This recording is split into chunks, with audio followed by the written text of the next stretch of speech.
PEC Transição, resultado de 2023, crescimento econômico, foi a confiança, foi a credibilidade de Lula que fez a economia crescer esse ano. Qual foi o principal fator para o crescimento da economia esse ano? Bom, eu falei isso tudo para mostrar que é estúpido achar que confiança faz alguém comprar uma máquina a mais. O que faz a pessoa comprar uma máquina a mais é ter demanda. Tá? O que fez a economia crescer esse ano? A economia cresceu porque nós tivemos uma mega expansão fiscal em 2023. Uma mega. A expansão fiscal, Jones, foi tão grande, eu estava olhando os dados, eu até estou conferindo isso 3 vezes para ver se eu estou certo. De novembro de 2022 até outubro de 2023, Jones, a nossa expansão de gastos acima da inflação foi de 10%, Jones, nesse período de 12 meses, de novembro a outubro. Novembro de 22, ainda no governo Bolsonaro, outubro de agora. Cara, só para vocês terem noção do que é isso. Esse troço é o que o Brasil não vai fazer em 10 anos com o novo arcabouço fiscal. Esse troço que a gente fez em 12 meses. É um negócio absurdo. O novo arcabouço fiscal limita esse crescimento de gastos, que é o que gera crescimento econômico, porque gasto do Estado é renda de família, renda de empresa, tá? Então, isso gera um impulso muito forte na economia, o que faz o PIB crescer disparadamente. Isso, eles conseguiram fazer algo que, para dar um dado para vocês, no ano que vem, a gente vai ter um crescimento próximo de zero. Se a gente fizer uma revolução tributária, tá? É importante dizer, uma revolução tributária, a gente vai crescer 1,7. Se o camarada Lira incorporar um comunista e começar a taxar os ricos no Brasil, que é o que todo mundo espera, a gente vai crescer 1,7 de gastos. E o crescimento de gastos, Jones, é a variável-chave para você entender duas coisas, tá? Uma do ponto de vista ideológico e programático, outra do ponto de vista estritamente macroeconômico. Do ponto de vista ideológico e programático, é o crescimento de gastos, e não o resultado fiscal, se é superávit, déficit, isso não importa muito, é o crescimento de gastos que te diz o que um determinado governo pretende fazer. Por quê? Se ele pretende criar mais universidade, mais hospital público, resolver o problema de saneamento básico, ele vai precisar ter expansão forte de gasto todo ano, tá? Isso aí não estou falando de receita, esqueçam receita. É isso que dá a direção de um governo, em termos de eu vou fazer mais coisas públicas ou vou tocar o foda-se e deixar o setor privado ofertar essas coisas. Vou destruir, precarizar para o setor privado entrar e ocupar essas esferas. Isso é fundamental entender. No segundo ponto de vista, além dessa questão programática, nós temos o seguinte: se a taxa de crescimento dos gastos públicos é alta, muito provavelmente nós vamos ter também investimentos privados crescendo, porque vai pressionar a capacidade produtiva dos caras, os caras vão ter que comprar mais máquinas, contratar mais gente. Nós vamos ter mais emprego, menos informalidade, provavelmente também, porque o crescimento de investimento privado pode diminuir isso. E a gente consegue apontar para uma estrutura econômica de um país que cresce. Crescimento nem sempre é o que a gente quer, tá? Mas é uma condição necessária, embora não suficiente. Perfeito? Pode ser um crescimento merda, por exemplo, fazendo presídio ou keynesianismo militar dos Estados Unidos do Reagan. Tá? Mas aqui é um ponto. Então, nós não vamos ter. Nós temos uma perspectiva ideológica que não permite o crescimento dos gastos públicos, e isso já aponta qual é o programa ideológico programático do governo, e na perspectiva econômica, o futuro ele se torna muito preocupante. 2023, nós tivemos crescimento, e por que o mercado errou? Isso daí é importante dizer, tá? Por que o mercado errou? Por quê? Porque eles falavam o seguinte: com 9% de crescimento de gastos, ninguém acreditava que ia ser 9%, eles falavam o seguinte: com 3%, 4% de crescimento real de gastos, um país quebra e vira Venezuela. Com 9%, a gente fica pior que a Argentina. Isso é uma loucura para eles. E isso desencadearia um processo inflacionário. O Brasil hoje acabaria como Venezuela. Eles falam sempre, criam esses espantalhos, né? A gente conhece como que a Globo trabalha, criando espantalhos para criar narrativas aderentes às políticas que eles defendem, e não teremos crescimento econômico. Então, é inflação com baixo crescimento.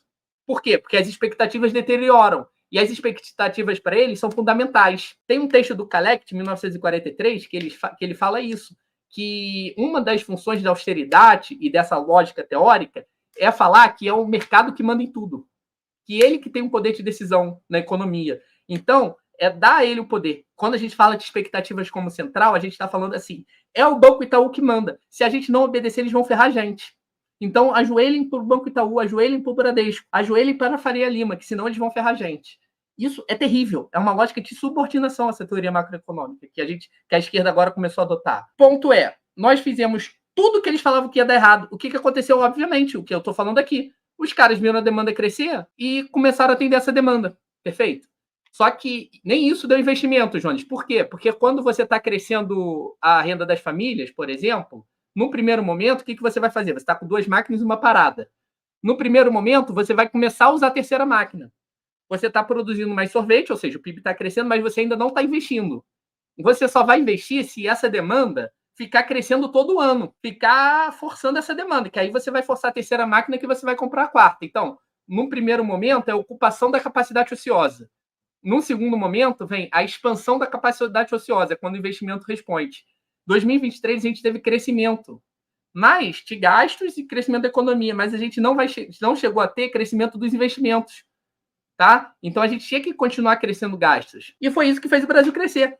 Gastos na veia. 10%. Pessoal, isso daí é mais ou menos o que o governo Lula 2 fazia. Perfeito? E 1,7, que é o que a gente vai ter no ano que vem, caso seja feita uma revolução tributária no Brasil,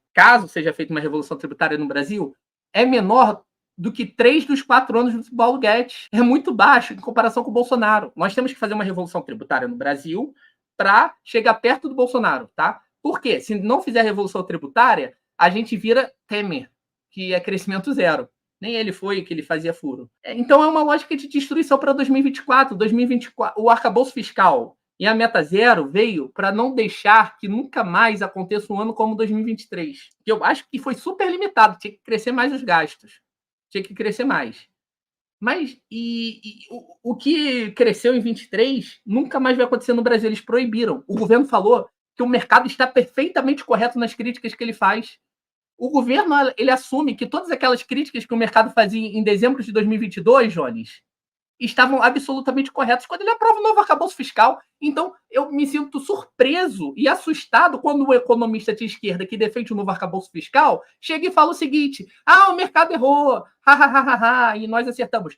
Mentiroso, sabe por quê? Porque você concorda com eles. Concorda integralmente, sabe por quê?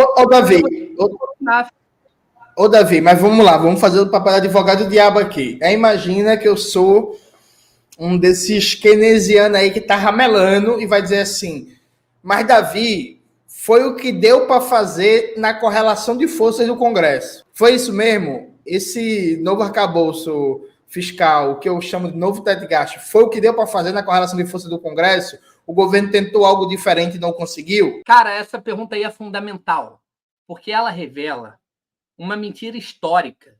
E assim, tem muito historiador econômico, economista que está rasgando a história.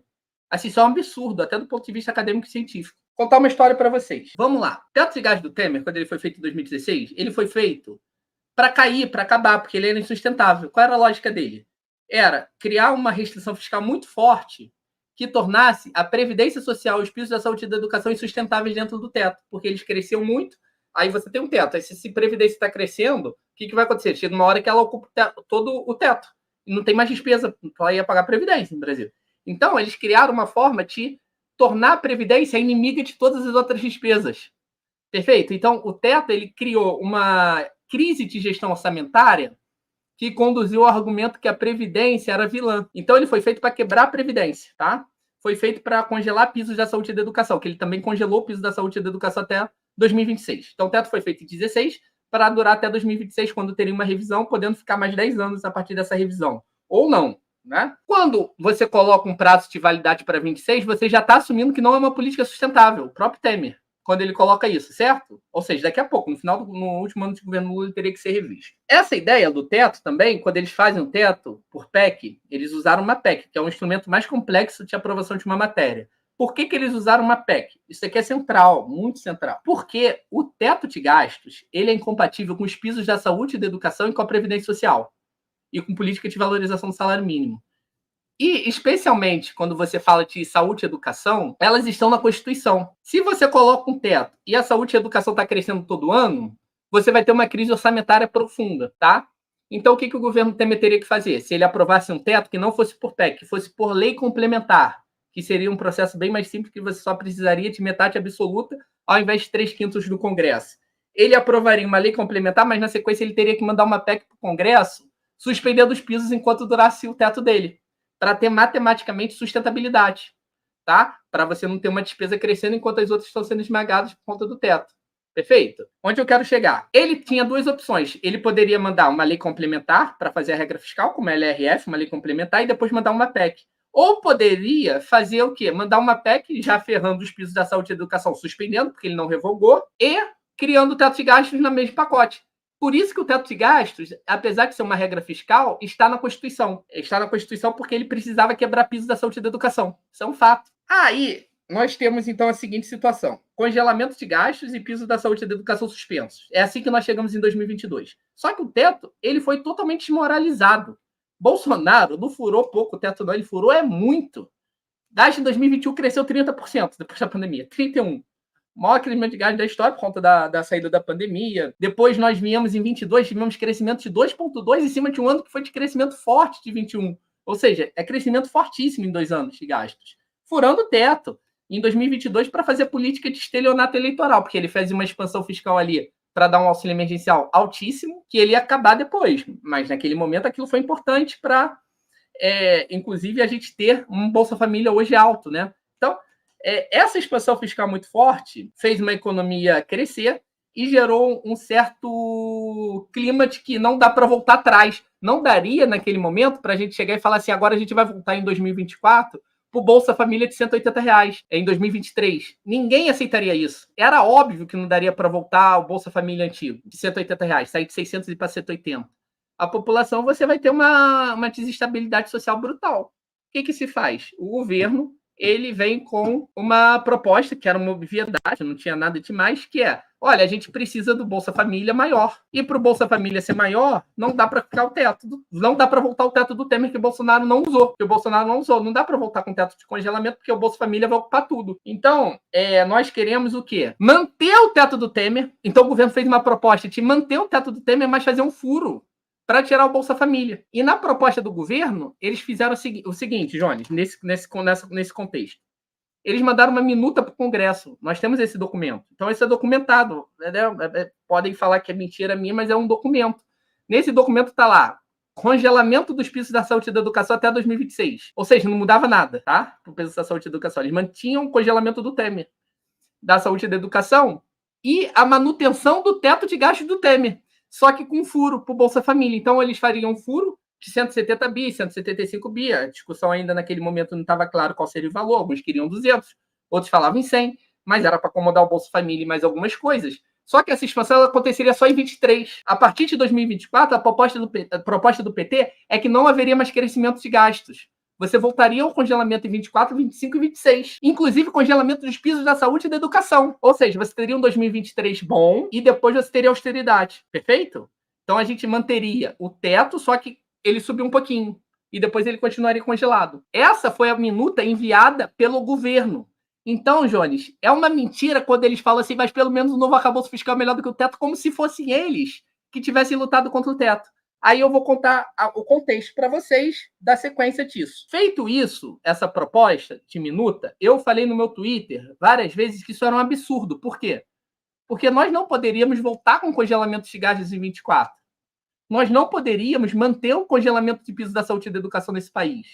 Saúde e educação é destroçada, porra. Quem acha que tem dinheiro demais para saúde e educação é um maluco ou um canalha neoliberal, né? Só pode ser, não tem outra opção. Ou é um ignorante completo, ou é um grande do canalha, né? Então, eu falava o seguinte, isso é um absurdo. Vocês estão mantendo o teto do Temer. O teto do Temer já está desmoralizado. Bolsonaro não seguiu. Derruba logo isso, porra. Derruba isso. Mete uma proposta que fala o seguinte, ó, 2023 eu vou botar esse dinheiro a mais e vou aprovar uma nova regra e acaba o teto. Manda isso na PEC. Fala na PEC lá que você vai fazer uma nova regra em 23 e acabar com o teto. Eu escrevi isso. Por que eu escrevi isso? Porque eu percebia que tinha correlação de força no Congresso para fazer isso. Mas não, o governo fez isso e eu fiz muitas críticas. E aí as pessoas me chamavam assim, porra, você é um esquerdista lunático que não conhece correlação de forças. Eu tenho todas essas críticas no meu Twitter. O que aconteceu? O Senado pegou e falou para o PT, para o Alckmin, que mandou a minuta. Não, isso daqui não passa aqui não. Isso é verdade. Quando faltou correlação de forças. Faltou correlação de forças para eles manterem o teto do Temer e o congelamento dos pisos da saúde e da educação, porque o Senado derrotou. Foi lá, fez o enfrentamento à esquerda e derrotou. Então eles foram derrotados. Eu escrevi essa proposta no Estadão antes da aprovação, a gente conseguiu colocar lá, e a gente falava, olha, tem que destruir o teto agora. É revogar o teto para poder governar. E os caras não fizeram isso na proposta deles. Quem fez foi o Senado. Muito provavelmente porque o Renan Calheiros, na época, no Senado, ele percebeu o seguinte: se você manter o teto do Temer, você vai criar uma crise absurda e você vai ter que ficar toda hora pedindo para o Lira aprovar a PEC para furar isso, porque não dá para governar com teto de gasto, todo mundo sabia, né? E o Bolsonaro fez isso, ele furava o teto, mas toda hora tinha que ter uma PEC. PEC disso, PEC daquilo, PEC dos precatórios, PEC do orçamento de guerra. Então, toda vez que ele fazia uma PEC, o Lira pegava poder e pegava emenda. E controlava o orçamento e ganhava Alagoas do Renan Calheiros, porra. Então o cara tá destruindo Alagoas. Tá tomando Alagoas do cara. Então é uma guerra entre eles. E aí você olha essa guerra e você fala o seguinte, porra, eu vou tomar lado aqui. O Renan Calheiros olhou e falou, porra, se o PT faz isso, ele me ferra também. Por quê? Porque o Lira vai ficar com muito poder. Então os caras lá, eles falaram o seguinte, ó, meu irmão, não tem essa, teto de gastos tem que acabar. E aí eles falam pro governo o seguinte, vai acabar o teto de gastos, vocês vão ter que mandar uma regra nova para substituir o teto de gastos, não tem essa aí de 4 anos de teto furado, e vai ter que voltar os pisos da saúde e da educação. Aí, o que acontece? E os caras foram mais longe, Jones. Os caras botaram lá no negócio do parecer, a teoria que eu sigo falou assim, tem que ter expansão fiscal mesmo, o Estado tem condição fiscal de fazer isso, não tem que ter teto de gastos, aí citou a teoria monetária moderna, que é essa teoria mais... Veja, não é nada radical, é só um negócio keynesiano que fala que o Estado tem que gastar para salvar o capitalismo dele mesmo.